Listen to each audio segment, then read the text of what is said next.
Hey, what's going on? It's Lindsey Gamble here. We're at Mass Apparel in Austin, Massachusetts. If you're in the area, make sure you stop by the store and come say hi. Today I have a very special guest next to me, Natascha Saunders. How are you doing today? I'm doing very well, thank you. Thank you so much for coming out here and making time for this interview. I'm excited for it. Just a little, before we dive into you, just a little background on our relationship. A lot of people I interview on this, I have some type of connection to, whether it's a one-off thing or I've known them for years. With you actually helped me out. About a year ago, I went to a workshop sponsored by Boston Public Schools. Can't remember the exact name, but I attended one of your workshops that was really focused on building a digital presence on social media, but especially LinkedIn. Yes. And during that time, I was looking for a new job in a new industry. So thank you so much for that, and we'll dive exactly into what you do.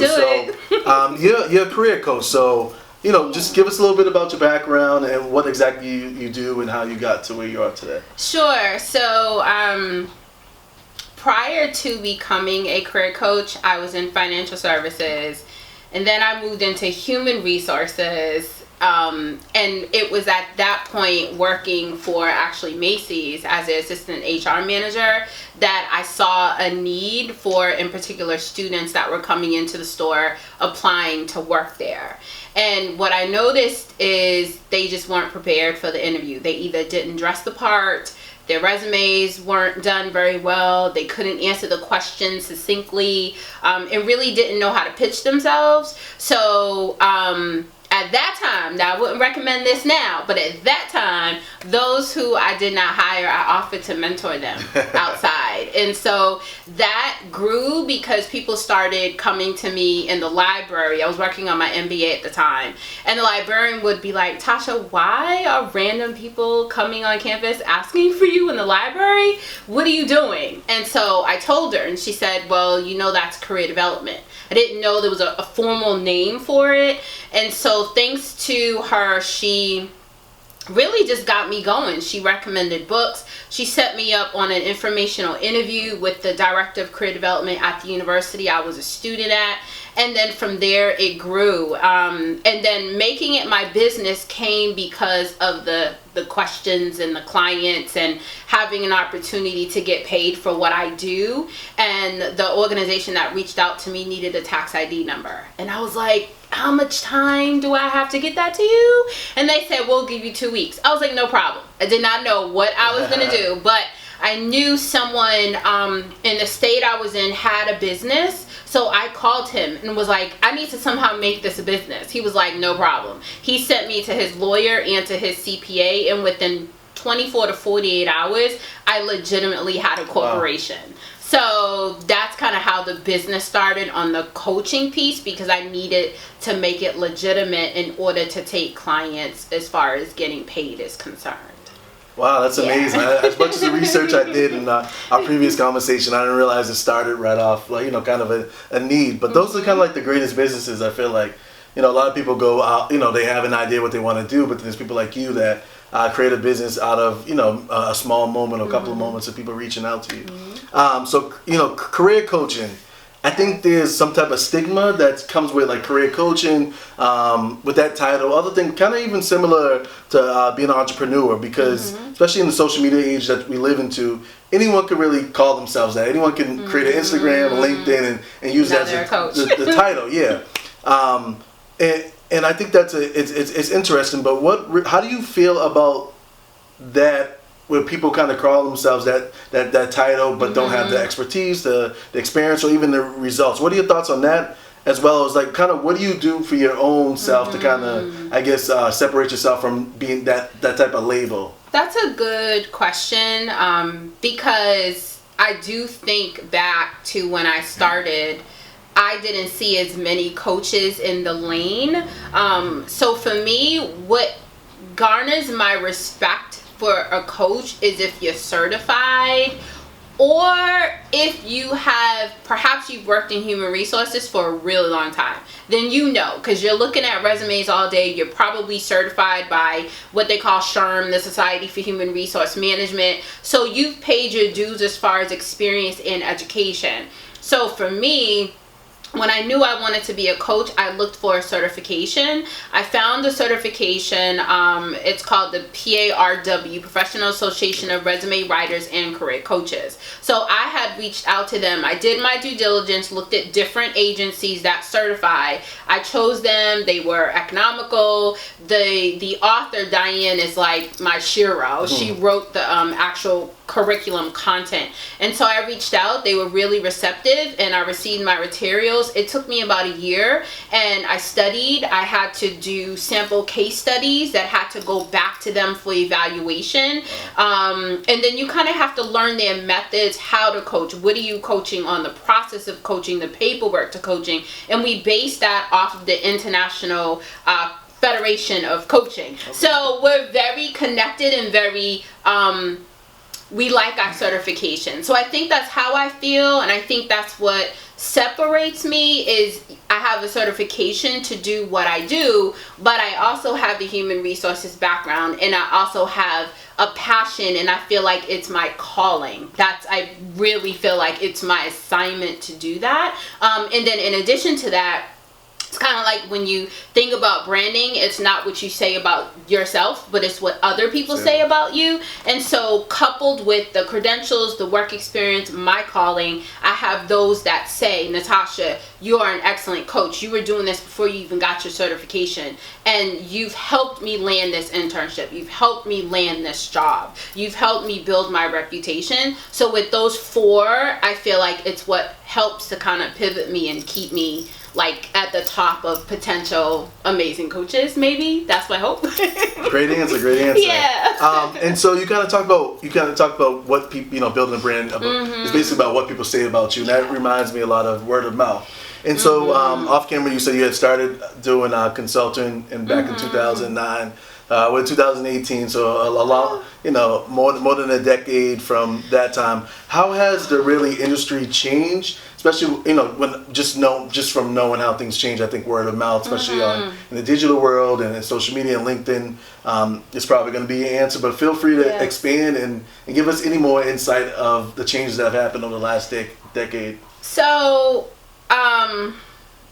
I think that's kind of where I'm at as far as social media has changed the game tremendously, and people's expectations and their demands have changed. So I could have a client back in 2009, 2010 that was more open to what I have to say, and not to say my clients aren't now, but they're coming with some really amazing experience. Like they're already coming to me having worked or having had internships, or even some of the students, my incoming freshman class had all 4.0 GPAs. So if we're thinking about just the competitiveness internally for ourselves, and then you're competing against your peers, I feel like that has changed. Okay. What the client, what the student looks like on paper has shifted tremendously, because we're now a more competitive society. Parents are pushing their kids. It's not just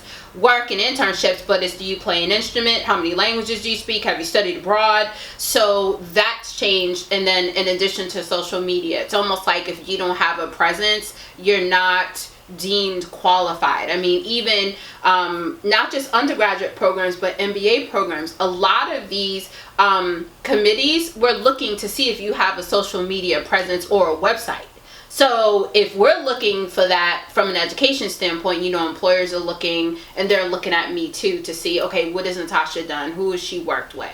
And they want to see that entire list on my website before they say, okay, she seems like she's credible. I'll work with her. Mm-hmm. So, a lot of the people I talk to, it's a lot of creatives in terms like musicians, working for agencies, really like, creative, like with social media, but it's more about getting followers and not necessarily getting like a opportunity and an internship and a new job. And kind of as I make my transition to the next chapter of my life career-wise, I continue to utilize some of the things you shared about LinkedIn and whatnot. For anyone that's trying to utilize building a digital presence, what are like one or two platforms, whether it's website, LinkedIn, Twitter? What do you think, if they can do anything today, what would be those two things? So I am biased, okay? So I would probably say LinkedIn, but also having your own website. And I don't know if I would have said that second one even just a few years ago. It might have been a Facebook or a Twitter or a SlideShare, or just, there's so many platforms. But I feel like we need to own our names on every domain possible. So even if you don't use a particular social media platform, you need to own your name, and you need to own your name as far as a website is concerned, because I feel like you can put everything on your website. You can put your videos, your presentations, your recommendations, quotes, people you follow. There's so much you can do on your own platform. So if I had to choose two, it would be LinkedIn and building your own website. Even if it's basic, just have your own website. Cool. Yeah. Ooh, I'm glad I got two of those down. Yeah. So you've worked with a number of different clients. So from K through 12 yes. Schools, universities. Yes. Colleges, nonprofits, companies themselves. Yep, everything. I have. Everything. C-suite executives or those getting out of prison. I've done it all. Wow, that's amazing. What is your favorite, I guess, type of client or person to work with, and what really keeps you, I guess, keeps you going besides, paying your bills and making money, of course? So, what I think is a phrase that I use myself, which is, I feel like I am kind of the comeback kid. I might be a late bloomer, but I like to teach the art of the comeback. And so I feel like any person that has to come back through something, maybe they have barriers, they've been unemployed, they've been laid off, they grew up in low-income housing, their parents weren't home as much as they should have been, and so I think that's what keeps me going, because I feel like with my background, it doesn't make sense how I could be a first-gen student who lived in academy homes with parents that didn't go to college, grew up in a home with domestic violence and alcoholism, and then was a C&D student, academic probation, had to take extra years of college,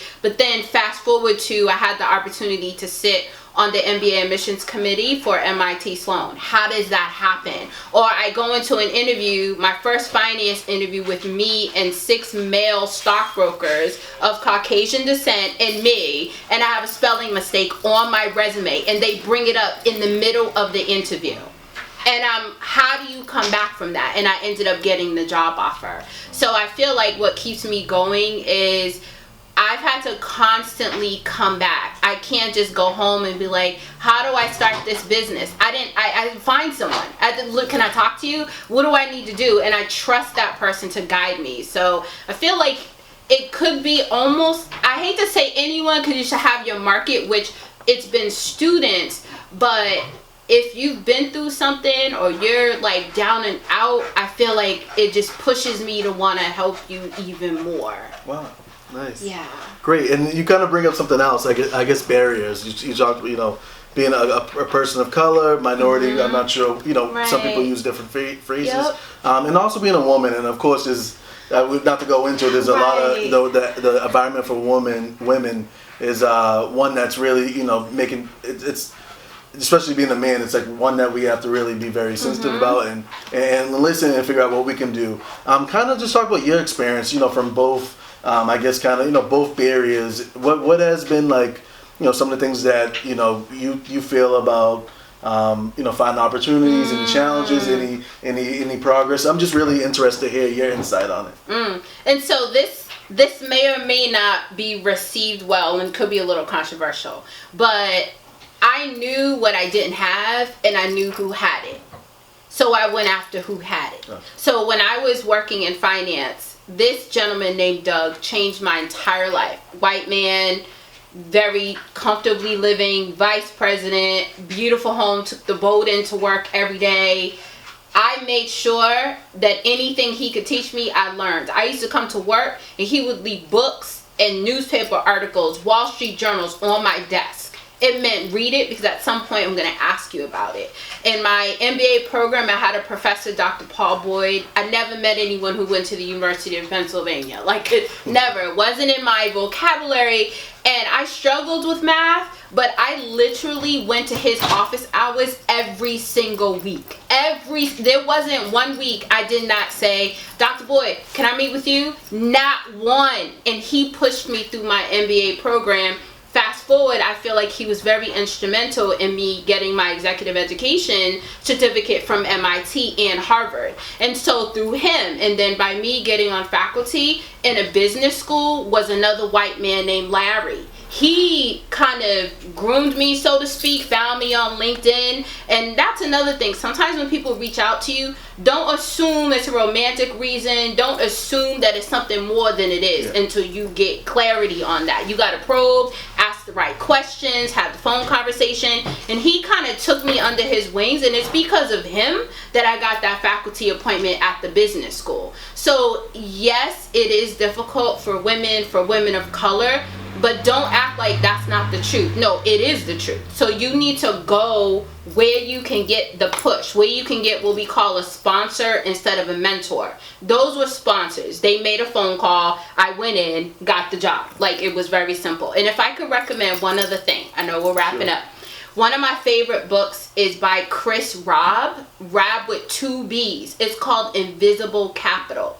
And he talks about how we can use our address and our story and what we think we're lacking as capital. So when I got a full scholarship to do my executive program at MIT. That program is $10,500 a week. I emailed them ahead of time. No one had ever done that. And I told them my story. Now, some people may not want to share their story. Oh, I grew up in low income, this and that and the third. But that's my story, and I used it to my advantage. And I think we need to figure out what is our invisible capital, face it head on, and figure out who we're going to get to help us get where we're going. Because we cannot do it alone. Great. That was going to be my last question. Was going to be what type of advice? And that's it. you provided a great answer. So awesome. Once again, thank you so much. I really learned a lot, and I'm hopefully whoever does decide to watch this video can really use some of the advice and help and learn from your story. And in the near future we'll have to catch up again and see what else you got going on. Sounds good. And where can everyone find you at? So you can just look me up, NataschaSaunders.com, and that's Natascha spelled with an S and a C. Perfect. And